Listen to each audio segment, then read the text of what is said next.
Hey guys, welcome back to my channel. Welcome back to my continuing series of my shelf by shelf DVD 4K Blu-ray collection series overview, shelf by shelf. And this is shelf number 16.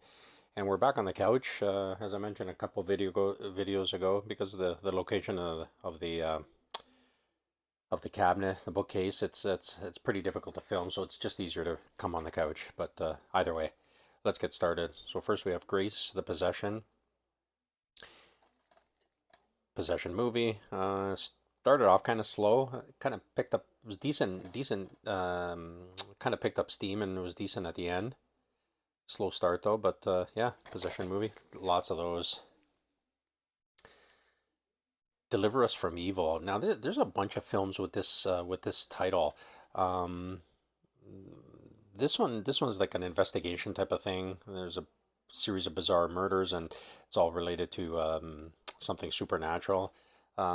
This one was okay. There's a lot of other ones as well that are fairly decent as well.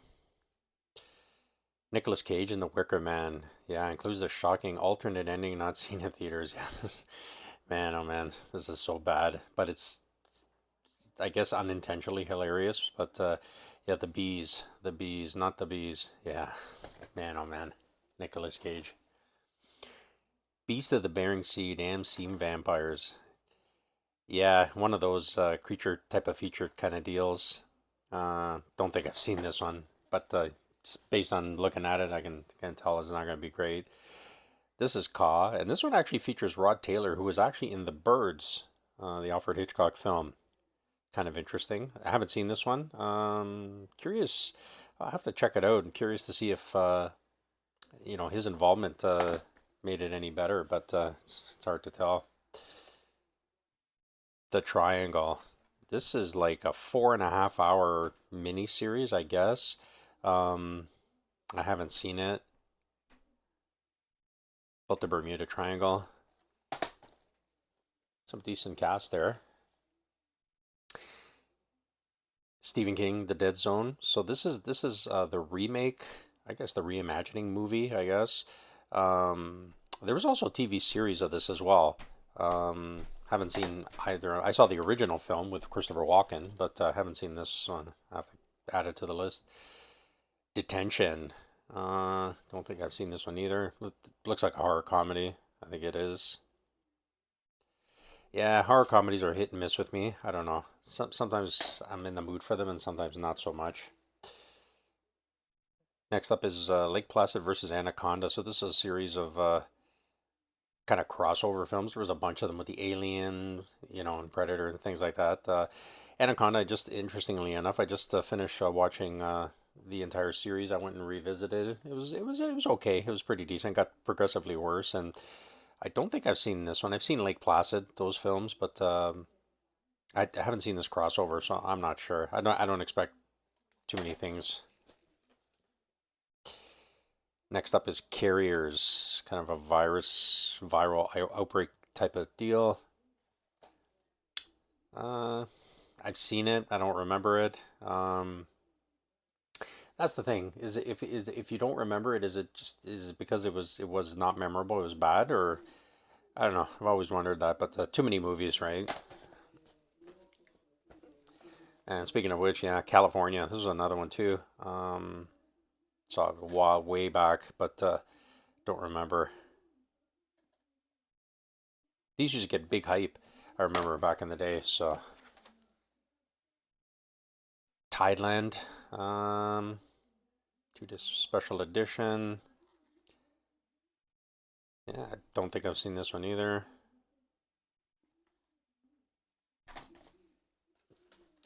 Moving on, not much to say there. Dreamcatcher. Of all the Stephen King adaptations, I don't think this is one of the few that I haven't seen. I've had this for so long in the collection, and I have to, I want to do a kind of a theme with Stephen King adaptations and go through them. House 2, the second story, not as good as the original, and then they got progressively worse after that. This was a part of the Horror Legacy series. This was a kind of a cool, from Anchor Bay, cool slip covers. Cover is basically, yeah, the classic one. Well, actually, uh, Yeah, I guess that's the original cover art there. Yeah, I like these horror legacies. I pick them up anytime I see them. There's been a bunch of them. The remaining after the rapture, there are fates far worse than death. Yeah, post-apocalyptic type of deal, disaster type of thriller. Don't think I've seen it. Doesn't look great.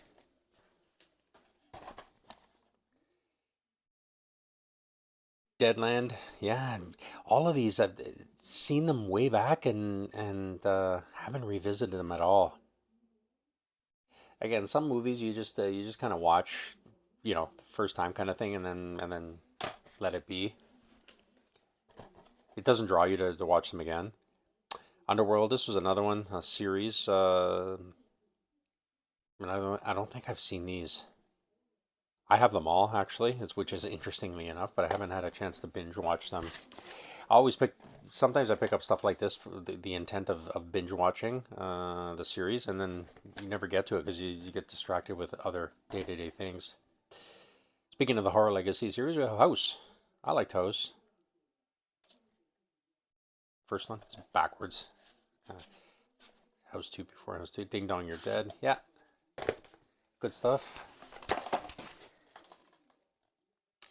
Another one. Christina Ricci. Lizzie Borden Took an Axe. Yeah, still sealed. Haven't seen it. Again, you see these in the store and stuff like that, and you pick them up thinking they're interesting, and then again, you never get to them. Right? There's always something else. Forget Me Not. Some Frenches Never Die. Yeah, haven't seen it. Blue Eyed Butcher, based on a true story. Interesting cover. Another one, still sealed. Sometimes the Perfect Marriage is anything but. I Know Who Killed Me, Lindsay Lohan. There are two sides to every crime.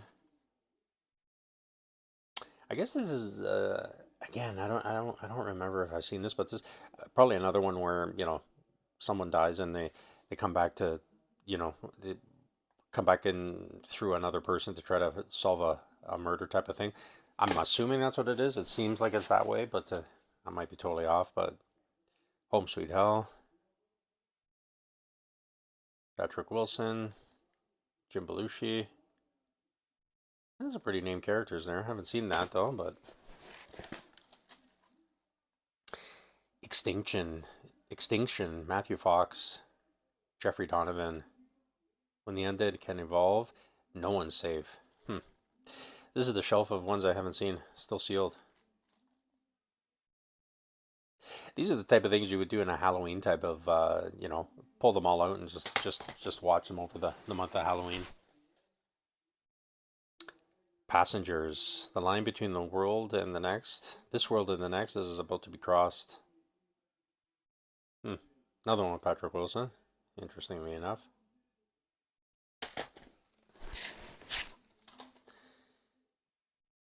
Red Sands, Spirits Taking No Prisoners. There was another one, another war one that was kind of looks like it's similar. I don't remember the title of that one offhand now, but it's one of those. I guess they're fighting like these undead kind of things, perhaps on spirit supernatural.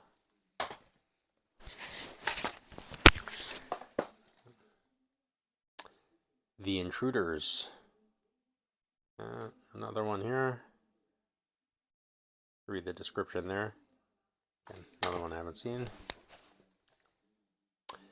Harper's Island, the DVD edition. Yeah, I liked Harper's Island. It was pretty cool. A bunch of friends gather for a wedding and they get knocked off one by one kind of thing. This was pretty cool. 13 episodes, yeah. Conclusion, I think, was a little bit of a letdown, I think. It started off really strong and I think I was let down by it and they never went back, surprisingly enough. They had a different one, I don't remember. They had a different type of theme, but that one was pretty good. History Channel Classics, Ten Commandments. Yeah, I like these documentaries from the History Channel. These cool editions. A whole whack of them. Then we get to reality TV with Survivor Heroes versus Villains, Part 2. Yeah. The other one is probably mixed up in the collection here somewhere. Let's see. Part 3. I got them all mixed up here. That's okay. We'll get through them as we go along. But yeah, Survivor, one of my favorite reality shows. Awesome. Seen every season. Fun stuff. It's always fun. Boston Rob, one of my favorites for sure. Russell Hantz, he was awesome too. Jerry. Yeah. These are cool releases. These were kind of burn on demand kind of deals, and they didn't come in a case or anything. They kind of just came freestyle like that. So kind of interesting. There's another one, Marquesas, Boston Rob's first appearance. This goes way back. Was this the fourth Survivor? I think it was the fourth season. These were fun. The early seasons were the original. Uh,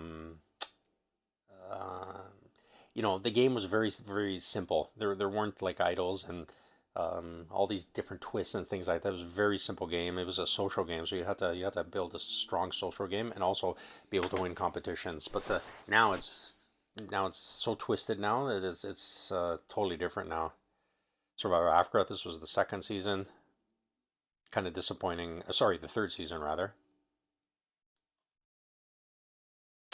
This one because it was I didn't. This one was okay, but the problem is the setting. They had it in the African in the jungle there and in the desert there, and they were basically because of the predators all over the place. They were confined to this kind of like this barbed wire type of bush kind of thing. But yeah, this is when they used to go to different locations, which is kind of cool. I kind of miss that. They're kind of stuck in Fiji now, but anyway. And then these are the other parts. I like these two because they contain the full-length interviews at the end. We're going to get a brief glimpse of them on the actual TV show when it airs on TV, but this one had the full interviews, which is kind of cool. It's kind of different. We're just coming to the end here. Here's the Marquesas. I have to put them in the correct order there. There's the other one, part 2. Heroes vs. Villains. There's the other one I was looking for earlier. Survivor Fiji. I don't remember this. There's been 50 survivors, and some stand out. Some are so memorable in certain contestants, but then some of them were just kind of blended in. And just wrapping up here with Survivor Cook Islands. Yeah, these are all original. And then they went to as they went along, then they had everything in one go. So they had it in one case here,